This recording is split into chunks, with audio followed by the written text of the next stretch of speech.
മിശിഹായിൽ പ്രിയ സഹോദരങ്ങളെ, ഗോത്രപിതാവായ യാക്കോബിൻ്റെ മകൻ യൂദായെയും ഇസ്രായേലിലെ 12 ഗോത്രങ്ങളിൽ ഒന്നായി അവരിൽ നിന്നും ഉരുത്തിരിഞ്ഞ രാജവംശമായ യഹൂദയ ഗോത്രത്തെയും കുറിച്ച് നമുക്ക് ഇന്ന് ചിന്തിക്കാം.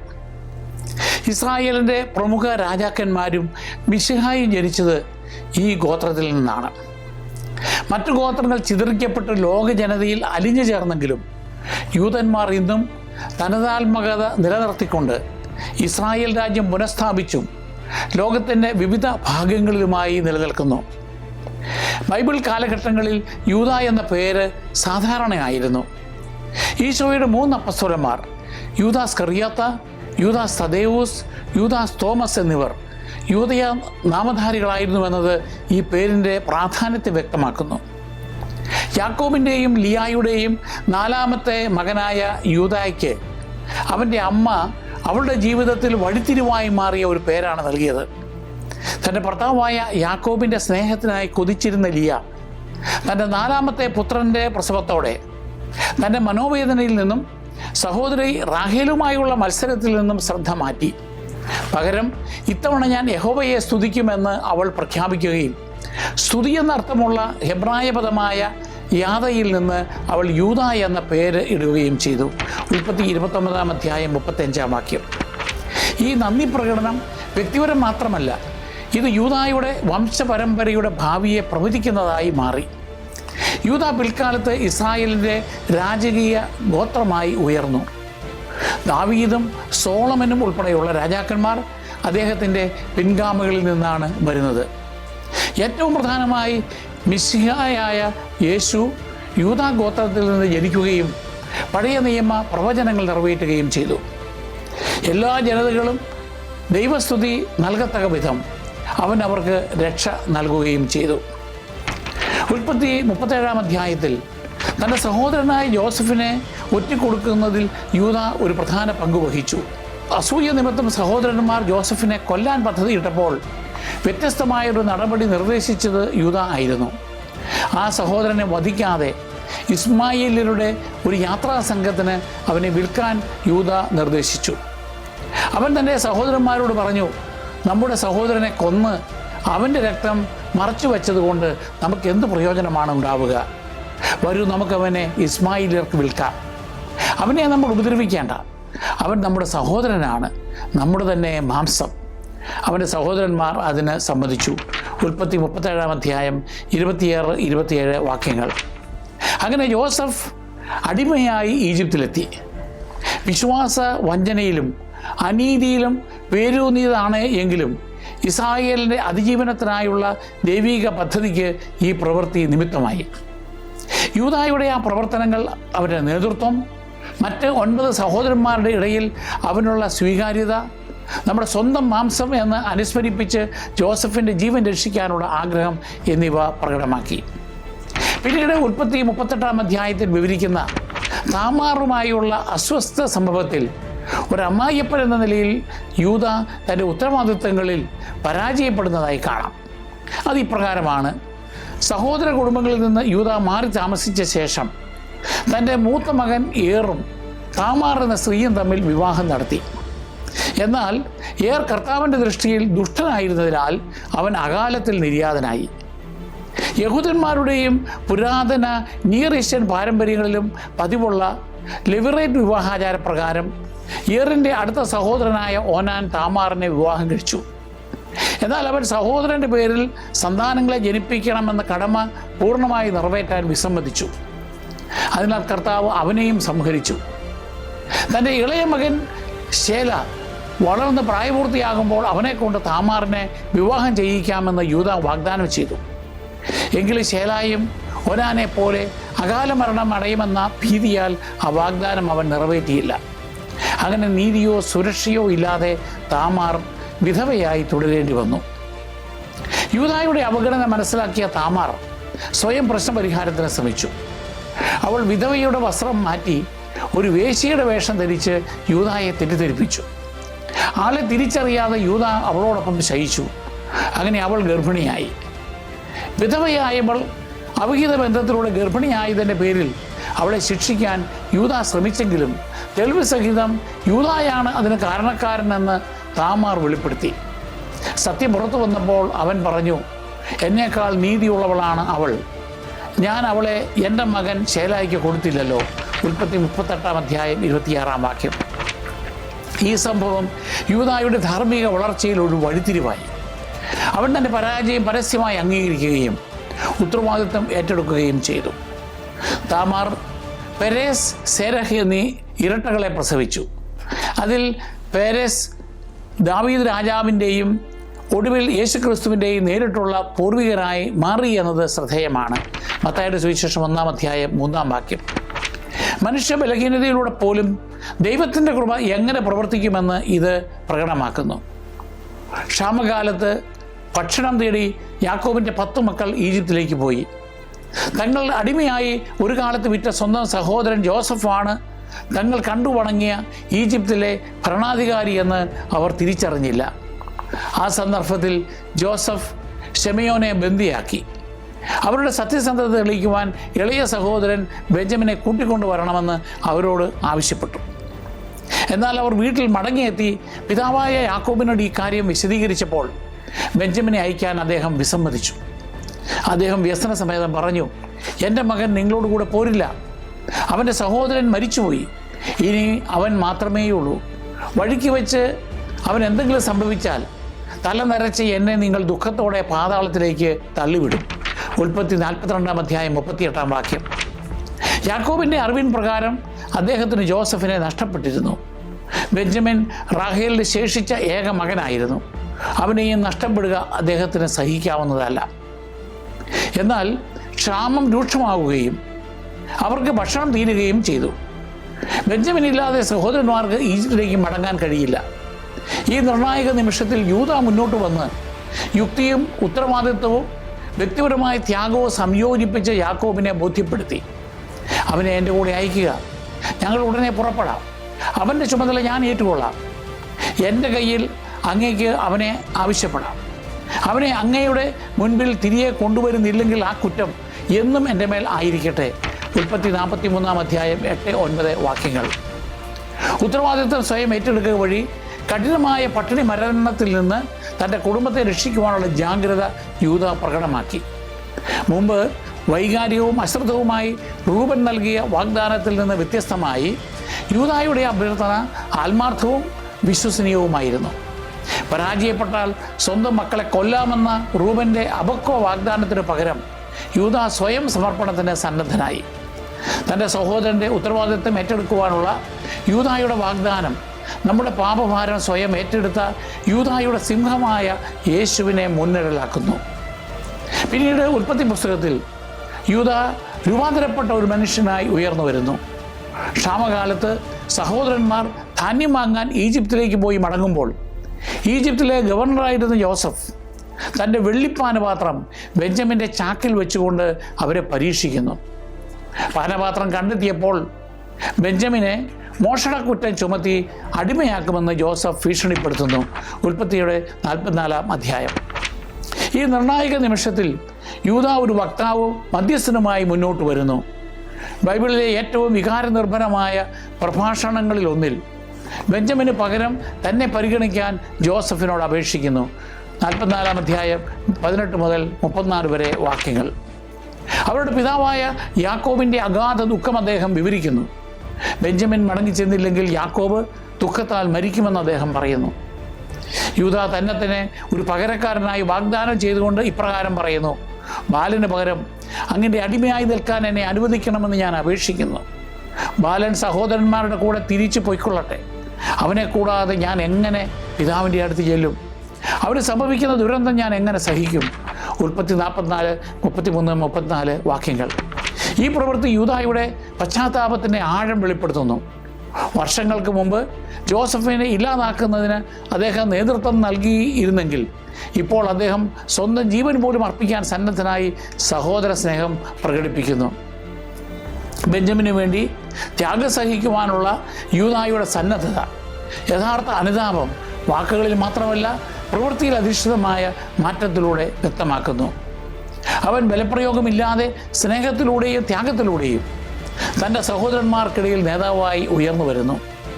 മറ്റൊരാളുടെ സ്ഥാനത്ത് അടിമയാകാനുള്ള യൂദായുടെ വാഗ്ദാനം പാപത്തിൻ്റെ അടിമത്തത്തിൽ നിന്ന് നമ്മെ മോചിപ്പിക്കുവാൻ സ്വയം സ്ഥാനമേറ്റെടുത്ത ഈശോയെ സൂചിപ്പിക്കുന്നു. ഒറ്റുകാരനിൽ നിന്ന് ആത്മത്യാഗിയായ മധ്യസ്ഥനിലേക്കുള്ള യൂദായുടെ യാത്ര നമ്മുടെ ഭൂതകാലം എന്തു തന്നെയായാലും ദൈവത്തിന് തൻ്റെ ദിവ്യപദ്ധതി നിറവേറ്റുവാൻ അനുദപിക്കുന്ന ഒരു ഹൃദയത്തെ ഉപയോഗിക്കുവാൻ കഴിയുമെന്ന് നമ്മെ പഠിപ്പിക്കുന്നു.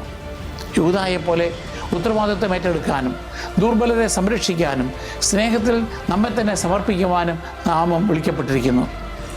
ഒരു പാപിയായ മനുഷ്യനിൽ നിന്ന് ആത്മത്യാഗിയായ നേതാവിലേക്കുള്ള ഈ വളർച്ച കൃപയ്ക്കും അനുതാപത്തിനും ഒരു ജീവിതത്തെ എങ്ങനെ രൂപാന്തരപ്പെടുത്തുവാൻ കഴിയുമെന്ന് കാണിക്കുന്നു. യാക്കോബ് യൂദായെ അനുഗ്രഹിച്ചത് ഏറ്റവും ഉന്നതമായ ഒരു പ്രവചനമാണ്. യൂദ, നിന്റെ സഹോദരന്മാർ നിന്നെ പുകഴ്ത്തും, നിന്റെ കൈ ശത്രുക്കളുടെ കഴുത്തിൽ പതിക്കും, നിന്റെ പിതാവിൻ്റെ പുത്രന്മാർ നിന്റെ മുൻപിൽ കുമ്പിടും. യൂദ ഒരു സിംഹക്കുട്ടിയാണ്. എൻ്റെ മകനെ, നീ ഇരയിൽ നിന്ന് മടങ്ങിയിരിക്കുന്നു. അവരൊരു സിംഹത്തെപ്പോലെയും സിംഹിയെപ്പോലെയും പതുങ്ങിക്കിടന്ന് വിശ്രമിക്കുന്നു. അവനെ ഉണർത്തുവാൻ ആർക്ക് ധൈര്യമുണ്ടാകും? ചെങ്കോൽ യൂദായെ വിട്ടുപോകുകയില്ല. അതിൻ്റെ അവകാശം വന്നു ചേരും വരെ അധികാരദണ്ഡ് അവൻ്റെ സന്തതികളിൽ നിന്ന് നീങ്ങിപ്പോകില്ല. ജനതകൾ അവനെ അനുസരിക്കും. ഉൽപ്പത്തി 49:8-10 വരെ വാക്യങ്ങൾ. ഈ ഭാഗം സഭ കാണുന്നത് വെറും കാവ്യാത്മക സ്തുതിയായല്ല, മറിച്ച് യഥാർത്ഥ രാജാവായ യേശുക്രിസ്തുവിനെ നേരിട്ട് ചൂണ്ടിക്കാണിക്കുന്ന മെസ്സിയാനിക് പ്രവചനമാണ്. യാക്കോബിൻ്റെ പ്രവചന അനുഗ്രഹത്തിൻ്റെ പൂർത്തീകരണമായി യഹൂദ ഗോത്രത്തിന് എന്ത് സംഭവിച്ചുവെന്ന് നമുക്ക് നോക്കാം. ബൈബിളിലെ ഏറ്റവും പ്രധാനപ്പെട്ട ഗോത്രങ്ങളിൽ ഒന്നായി യൂദാ ഗോത്രം നിലകൊള്ളുന്നു. നേതൃത്വം, രാജകീയ വംശാവലി, ദൈവത്തിൻ്റെ രക്ഷാപദ്ധതിയിലെ കേന്ദ്ര പങ്ക് എന്നിവയാൽ ഈ ഗോത്രം പ്രശസ്തമായി. ഇസ്രായേലിൽ കാനാനിൽ സ്ഥിരതാമസമാക്കിയപ്പോൾ ജെറൂസലേം, ബെത്ലഹേം എന്നിവയുൾപ്പെടെ മെസ്സിയാനിക് പ്രാധാന്യമുള്ള വലുതും പ്രമുഖവുമായ പ്രദേശങ്ങൾ യൂദയ ഗോത്രത്തിന് ലഭിച്ചു. അവർ സൈനിക പ്രചരണങ്ങൾക്ക് നേതൃത്വം നൽകി. ന്യായാധിപന്മാർ 1-2 വാക്യങ്ങൾ. ഇസ്രായേൽ വിഭജനത്തിന് ശേഷം തെക്കൻ രാജ്യത്തിൻ്റെ നട്ടെല്ലായി യൂദാ ഗോത്രം മാറി. ജോഷുവയുടെ മരണശേഷം വാഗ്ദത്ത ദേശത്തിൻ്റെ തുടർന്നുള്ള കീഴടക്കലിന് ആരാണ് നേതൃത്വം നൽകേണ്ടത് എന്ന് ഇസ്രായേലിൽ കർത്താവിൻ്റെ മാർഗനിർദ്ദേശം തേടി.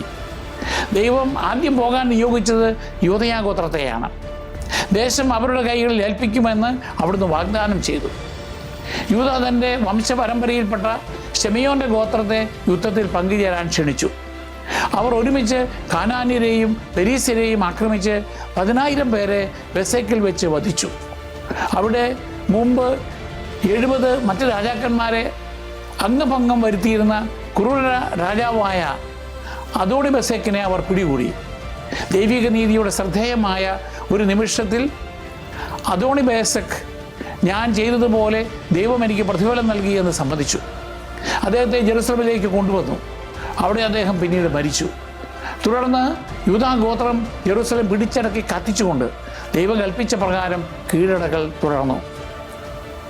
യെരുസലേമിലെ വിജയത്തെ തുടർന്ന് യൂദയാ ഗോത്രം മലയോര പ്രദേശങ്ങളിലും നെഗേബിലും താഴ്ന്ന പ്രദേശങ്ങളിലും കാനാന്യരെ പരാജയപ്പെടുത്താൻ ശ്രമിച്ചു. മുമ്പ് കിര്യത്ത് അർബ എന്നറിയപ്പെട്ടിരുന്ന ഹെബ്രോൺ അവർ കീഴടക്കി. ഭീകരന്മാരായി കണക്കാക്കപ്പെട്ടിരുന്ന അനാക്കിൻ്റെ 3 പുത്രന്മാരെ പരാജയപ്പെടുത്തി. അവിടെ നിന്ന് അവർ കിര്യത്ത് സെഫർ എന്നും അറിയപ്പെടുന്ന ദിബീറിലേക്ക് മുന്നേറി അതും പിടിച്ചെടുത്തു. ആ പടയോട്ടങ്ങൾ യൂദായുടെ ദൈവത്താൽ നിയുക്തമായ നേതൃത്വം, ഗോത്രങ്ങൾക്കിടയിലുള്ള ഐക്യം, ദൈവത്തിൻ്റെ ന്യായവിധിയുടെയും വാഗ്ദാനങ്ങളുടെയും വെളിപ്പെടുത്തൽ എന്നിവ എടുത്തു കാണിക്കുന്നു. വിജയങ്ങൾ വെറും സൈനിക നേട്ടങ്ങൾ മാത്രമായിരുന്നില്ല, മറിച്ച് ഇസ്രായേലുമായുള്ള തൻ്റെ ഉടമ്പടിയോടുള്ള ദൈവത്തിൻ്റെ വിശ്വസ്തതയുടെ അടയാളങ്ങളായിരുന്നു. ഈ സൈനിക വിജയങ്ങൾ ഇസ്രായേലിൽ പ്രമുഖ ഗോത്രം എന്ന നിലയിൽ യൂദായുടെ സ്ഥാനം ഉറപ്പിച്ചു. യൂദയാ ഗോത്രത്തിൽ നിന്ന് ഇസ്രായേലിൻ്റെ ഏറ്റവും വലിയ നേതാക്കളിൽ ചിലർ ഉയർന്നു വന്നു. ദൈവത്തിൻ്റെ ഹൃദയത്തോട് ഐക്യപ്പെട്ടിരുന്ന ദാവീദ് രാജാവ് ഗോത്രങ്ങളെ ഒരൊറ്റ രാജ്യമാക്കി ഏകീകരിക്കുകയും ജെറുസലേമിനെ അതിൻ്റെ തലസ്ഥാനമാക്കുകയും ചെയ്തു. ദൈവം ദാവീദുമായി ഒരു നിത്യ ഉടമ്പടി സ്ഥാപിച്ചു. അവൻ്റെ പിൻഗാമികൾ എന്നേക്കും ഭരണം നടത്തുമെന്ന് വാഗ്ദാനം ചെയ്തു. സാമുവേലിൻ്റെ 2-ാം പുസ്തകം 7-ാം അധ്യായം. ദാവീദിന്റെ മകനായ സോളമൻ രാജാവ് ആദ്യ ദേവാലയം ജെറുസലേമിൽ നിർമ്മിച്ചു. യഹൂദ രാജാക്കന്മാർ വലിയ സമൃദ്ധിയുടെയും പ്രബുദ്ധതയുടെയും ഒരു കാലഘട്ടത്തിലേക്ക് ഇസ്രായേലിനെ നയിച്ചു. പിന്നീട് ഇതേ ഗോത്രത്തിൽ നിന്ന് ഹെസേക്കിയ, ജോസിയ തുടങ്ങിയ നീതിമാന്മാരായ രാജാക്കന്മാർ ഉടമ്പടി സംരക്ഷിക്കുന്നതിനും ആത്മീയ പരിഷ്കാരങ്ങൾക്കും നേതൃത്വം നൽകുകയും ആരാധന ശുദ്ധീകരിക്കുകയും വിദേശ ഭീഷണികളിൽ നിന്ന് യഹൂദരെ സംരക്ഷിക്കുകയും ചെയ്തു. ദേശീയ പ്രതിസന്ധി ഘട്ടങ്ങളിൽ യൂദ പ്രധാനപ്പെട്ട പ്രവാചകന്മാരെയും നേതാക്കളെയും സൃഷ്ടിച്ചു. Caleb, Zerubbabel, Nehemiah, Isaiah, Micah, Zephaniah തുടങ്ങിയ പ്രവാചകന്മാരെല്ലാം യൂദയായുമായി ബന്ധപ്പെട്ടിരുന്നു. ജനങ്ങളെ നയിക്കുന്നതിലും ജെറുസലേം ദേവാലയം പുനർനിർമ്മിക്കുന്നതിലും ബാബിലോണിയൻ പ്രവാസകാലത്തും അതിനുശേഷവും വിശ്വാസം നിലനിർത്തുന്നതിലും അവർ നിർണായക പങ്ക് വഹിച്ചു. ബാബിലോണിയൻ പ്രവാസത്തിന് ശേഷം ബെഞ്ചമിൻ, ലേവി എന്നീ ഗോത്രങ്ങളോടൊപ്പം യൂദ ഗോത്രക്കാരും ജെറുസലേമിൽ തിരിച്ചെത്തി ദേവാലയം പുനർനിർമ്മിച്ചു. മറ്റു ഗോത്രങ്ങൾ നഷ്ടപ്പെട്ടപ്പോൾ ഇസ്രായേലിൻ്റെ ആത്മീയ ഐഡന്റിറ്റി സംരക്ഷിക്കുവാൻ യഹൂദ ഗോത്രത്തിൻ്റെ വിശ്വസ്തത സഹായിച്ചു. കാലക്രമേണ ഹെബ്രായ ജനതയുടെ ഐഡന്റിറ്റി യഹൂദരുടേതായി മാറി. യൂദയായിൽ നിന്നാണ് ജൂതൻ എന്ന പദം വന്നത്. അങ്ങനെ യൂദാ ഗോത്രം രാജവംശത്തെ മാത്രമല്ല ഇസ്രായേലിൻ്റെ മതപരവും സാംസ്കാരികവുമായ ഐഡന്റിറ്റിയും സംരക്ഷിച്ചു. ഏറ്റവും പ്രധാനമായത് ലോകരക്ഷകനായ യേശുക്രിസ്തു യൂദയാ ഗോത്രത്തിലൂടെയാണ് വന്നത് എന്നതാണ്. ഈശോയുടെ വളർത്തുപിതാവായ യൗസേപ്പും അമ്മ മറിയവും യൂദയാ ഗോത്രത്തിലെ ദാവീദ് രാജാവിൻ്റെ വംശപരമ്പരയിൽപ്പെട്ടവരായിരുന്നു. വെളിപാട് പുസ്തകം 5-ാം അധ്യായം 5-ാം വാക്യം ഈശോയെ വിശേഷിപ്പിക്കുന്നത് യൂദാ വംശത്തിൽ നിന്നുള്ള സിംഹവും ദാവീദിൻ്റെ വേരും ആയവൻ എന്നാണ്. അവൻ ദാവീദിൻ്റെ വാഗ്ദത്ത പുത്രനാണെന്നും അവൻ്റെ രാജ്യം ഒരിക്കലും അവസാനിക്കില്ലെന്നും സുവിശേഷങ്ങൾ സ്ഥിരീകരിക്കുന്നു. ക്രിസ്തുവിലൂടെ യൂദയായുടെ നേതൃത്വം, മഹത്വം, രാജകീയ ദൗത്യം എന്നിവയിലൂടെ പൂർത്തീകരണത്തിൽ എത്തുന്നു. കത്തോലിക്ക ദൈവശാസ്ത്രത്തിൽ വിശ്വാസം, മാനസാന്തരം, സ്തുതി എന്നിവയിൽ വേരൂന്നിയ നേതൃത്വത്തെയാണ് യൂദ പ്രതിനിധീകരിക്കുന്നത്.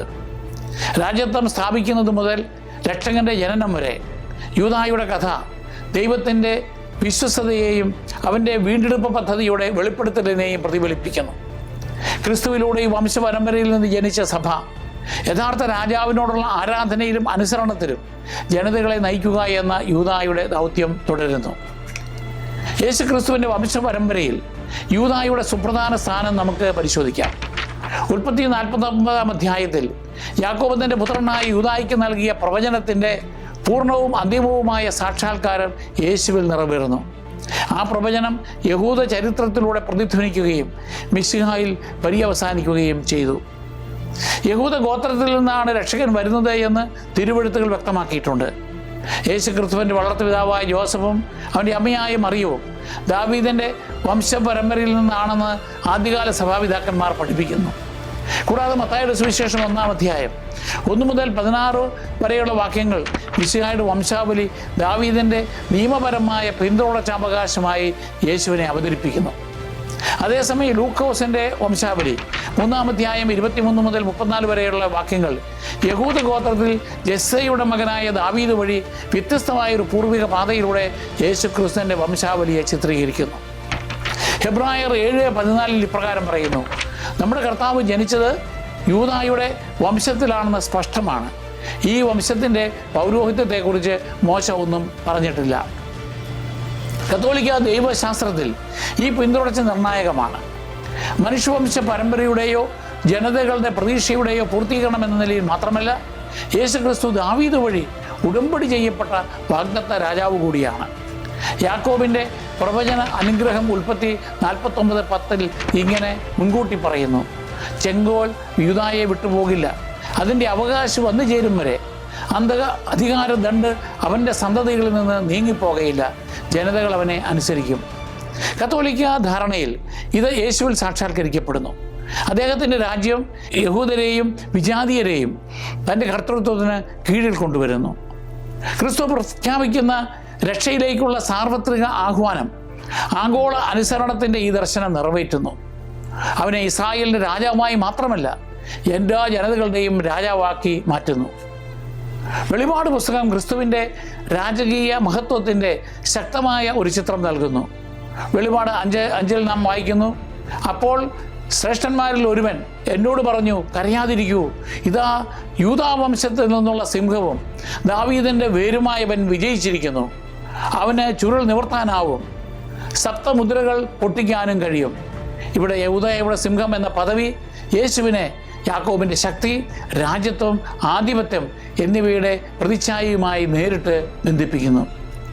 യാക്കോബിൻ്റെ അനുഗ്രഹത്തിൽ നിഗൂഢവും സമ്പന്നവുമായ ഒരു ഭാവനയും ഉൾപ്പെടുന്നു.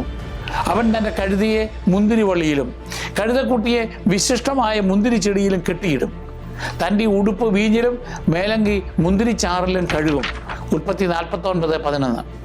മിശിഹായുടെ യുഗത്തിലെ സമൃദ്ധിയുടെയും ഐശ്വര്യത്തിൻ്റെയും അടയാളമായി യഹൂദ പാരമ്പര്യം ഇതിനെ വ്യാഖ്യാനിച്ചു. ക്രിസ്ത്യൻ ടൈപ്പോളജിയിൽ ഈ പ്രവചനം യഥാർത്ഥ മുന്തിരിവള്ളിയായ യേശുവിൽ ആഴത്തിലുള്ള പൂർത്തീകരണം കണ്ടെത്തുന്നു. യോഹന്നാൻ 15:1. അവൻ തൻ്റെ രക്തം പുതിയ ഉടമ്പടിയുടെ വീഞ്ഞായി ചൊരിഞ്ഞു. ലൂക്കോസ് 22:20. സഭാപിതാക്കന്മാർ, പ്രത്യേകിച്ച് വിശുദ്ധ ഐറേനിയസ്, ഈ വാക്യങ്ങളെ ക്രിസ്തുവിൻ്റെ പീഡാനുഭവത്തിൻ്റെ പ്രതീകമായി കണ്ടു. അവൻ്റെ സ്വന്തം രക്തത്താൽ കറവുരണ്ട അവൻ്റെ വസ്ത്രത്താൽ ലോകരക്ഷയ്ക്കായി അവൻ സൗജന്യമായി അർപ്പിച്ചു. മുന്തിരിവള്ളി, കഴുത, വീഞ്ഞ് എന്നീ ചിഹ്നങ്ങൾ കുരുത്തോല ഞായർ, ദിവ്യബലി, കുരിശ് എന്നിവയെ അനുസ്മരിപ്പിക്കുന്നു. ഇവിടെ യേശു എളിമയുടെ രാജകീയതയും ദിവ്യ ത്യാഗവും പ്രകടമാക്കുന്നു. അതുകൊണ്ടാണ് നിഖ്യ വിശ്വാസ പ്രമാണത്തിൽ കത്തോലിക്കർ യേശു ദാവീദിൻ്റെ പ്രതീകാത്മകമോ ആത്മീയമോ ആയ അവകാശിയല്ല, മറിച്ച് സത്യവും നിത്യവുമായ രാജാവാണെന്ന് പ്രഖ്യാപിക്കുന്നത്. ജീവിച്ചിരിക്കുന്നവരെയും മരിച്ചവരെയും വിധിക്കുവാൻ അവൻ വീണ്ടും മഹത്വത്തോടെ വരും. അവൻ്റെ രാജ്യത്തിന് അവസാനമുണ്ടാവുകയില്ല. യൂദാ പ്രവചനത്തിൻ്റെ എല്ലാ ഘടകങ്ങളും, സിംഹം, രാജാവ്, ബലിയർപ്പിക്കുന്ന കുഞ്ഞാട്, യഥാർത്ഥ മുന്തിരിവള്ളി എന്നിവ യേശു നിറവേറ്റുന്നു. രാജാവിൻ്റെ ശക്തി, ദാസൻ്റെ എളിമ, ഉടമ്പടിയുടെ രക്തം എന്നിവ അവൻ തന്നിൽ തന്നെ സംയോജിപ്പിക്കുന്നു. യൂദായിൽ നിന്നുള്ള ആത്മീയ പാഠങ്ങൾ ഏവയെന്ന് നോക്കാം. 1. ദൈവസ്തുതി. യൂദാ എന്ന പേരിൻ്റെ അർത്ഥം സ്തുതി എന്നാണ്. ദൈവവുമായുള്ള നമ്മുടെ ബന്ധം നന്ദിയോടെ ആരംഭിക്കണമെന്ന് ആ നാമം നമ്മെ ഓർമ്മിപ്പിക്കുന്നു. ലേയാത്തിൻ്റെ പോരാട്ടങ്ങൾക്കിടയിലും യൂദായുടെ ജനന സമയത്ത് ദൈവത്തെ സ്തുതിച്ചു. ആ വിശ്വാസ പ്രവൃത്തി ദൈവത്തിൻ്റെ മഹത്തായ പദ്ധതിയുടെ ഭാഗമായി. അതുപോലെ സന്തോഷത്തിലും ദുഃഖത്തിലും നാം ദൈവത്തെ സ്തുതിക്കുമ്പോൾ നമ്മുടെ ജീവിതത്തിനായുള്ള ദൈവിക ഉദ്ദേശത്തിനും ലക്ഷ്യത്തിനും നാം സ്വയം തുറക്കുന്നു. 2. മാനസാന്തരം. യൂദാ പൂർണ്ണതയുള്ളവനല്ലായിരുന്നു. അവൻ ജോസഫിനെ വിൽക്കുന്നതിൽ പങ്കുചേർന്നു. മറ്റ് ഉത്തരവാദിത്തങ്ങളിൽ പരാജയപ്പെട്ടു. എന്നിരുന്നാലും പിന്നീട് അവൻ സ്വയം എളിമപ്പെട്ടു. തൻ്റെ തെറ്റുകൾ ഏറ്റുപറഞ്ഞു. സത്യസന്ധതയോടെ പ്രവർത്തിച്ചു.